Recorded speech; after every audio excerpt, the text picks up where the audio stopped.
was certainly a disappointing way to finish. You know, we had our chances. I thought we executed our plan well for 3 quarters, and just couldn't finish. You know, in a lot of ways, it was a microcosm of our season. But I'm just proud of the guys that were out there and battled. And we put Connor in some tough situations. I think that would have been hard on any quarterback. But, tip my hat to them. This is a quality team. You know, they made enough plays at the end. Clinch themselves a playoff berth. In regards to the guys that did not play, I'm not going to address those today. I'll talk about them tomorrow. I know 90% of the questions are going to be about that. And to me, it's disrespectful to the guys that put the uniform on today and went out and played their hearts out for the Cleveland Browns. I've advised the team to do the same. We had guys that we should be celebrating. Jim Leonard playing his last game. You know, Craig Robertson, and Marlon Moore, Joe Thomas, and Joel Petonio, the guys that do it the right way. You know, the Kirksies, the Haydens, the Whitners, the Dansbys. There were guys that didn't need to go out there and play. They could have shut it down and didn't. And to me, it's disrespectful to them and the way they played today and went out and banged around. So, like I said, I'll have plenty to say on it tomorrow. But I'm not going to comment on it today. I'll open it up.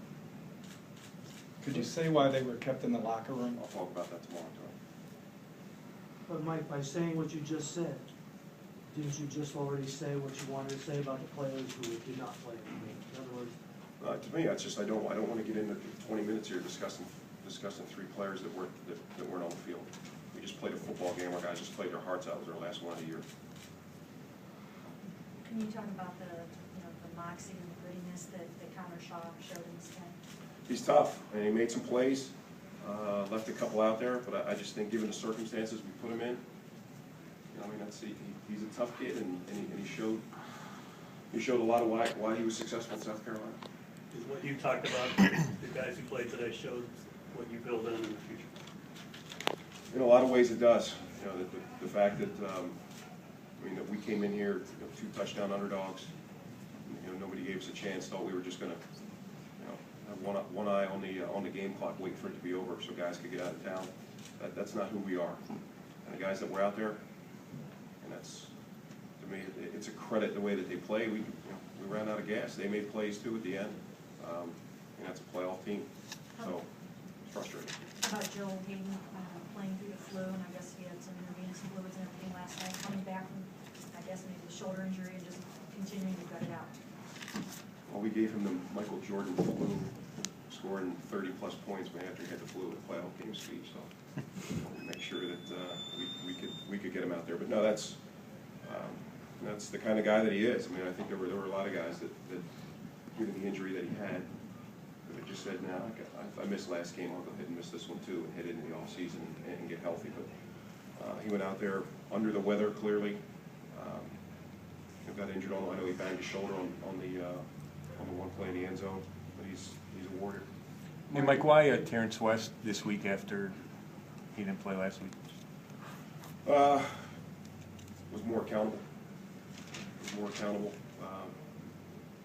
Throughout the week, meetings, practice. Probably a lot had to do with he was coming home and realized, hey, I got a chance to play in front of the hometown crowd, but we have to get that type of effort, that type of professionalism every week. How'd you think you ran the ball? Sorry. How'd you think you ran the ball? Had some good runs, left a few out there. In regard to this season, how much light do you feel it has shed on your quarterback situation for next year? Or do you feel like you're back to square one? Yeah, I'll probably spend a little bit more time on that tomorrow, but I mean, I think it's pretty obvious that it's still a big question mark. Connor Shaw and his performance today, Mike, how much did he figure now into the conversation in the future?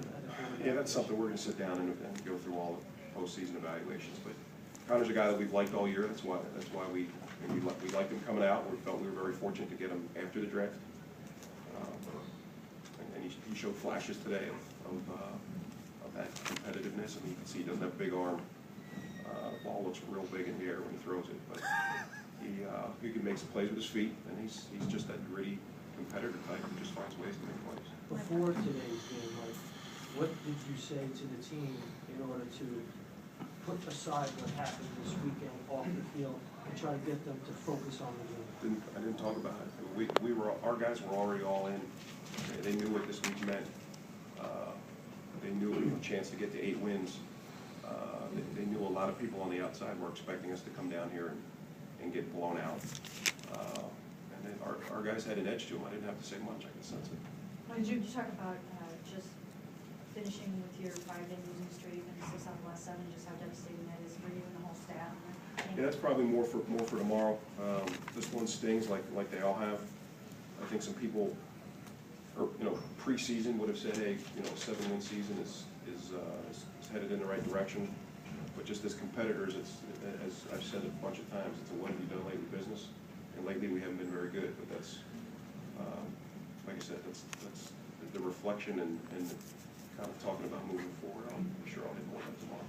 Did you feel like with the players, the way they played today, said anything about how they feel about you? Or what you're trying to instill? Yeah, I think it's more, it's more how they feel about the staff, how they feel about each other. I think how they feel about each other is more important. And that's what we talked about, even pregame, was put a performance out there that would make the guy next to you proud. Mike, you said that defense ran out of gas. Is that just too many 3-and-outs and out there too long? Yeah, I mean, and that's, you just look at our lack of success lately defensively. I don't know what the final stats will end up being, but I mean, in a lot of categories we were pretty good, and I think it was where we weren't good was a function of several things, one of which just being out there too long. I mean, we need to play better complementary football. But we knew the struggle that our offense was up against a good defense and playing with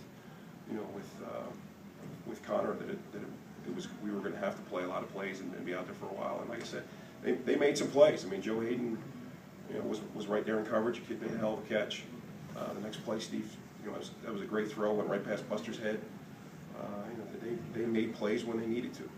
What did you think of Connor's sort of poise and organization, kind of getting stuff set up and everything? First start, I thought he handled it well. I only asked this because we covered a coach last year who got 1 year. You have no indication that he won't be back next year, correct? Yeah, I haven't heard anything. I'm assuming that's good. All right, we good?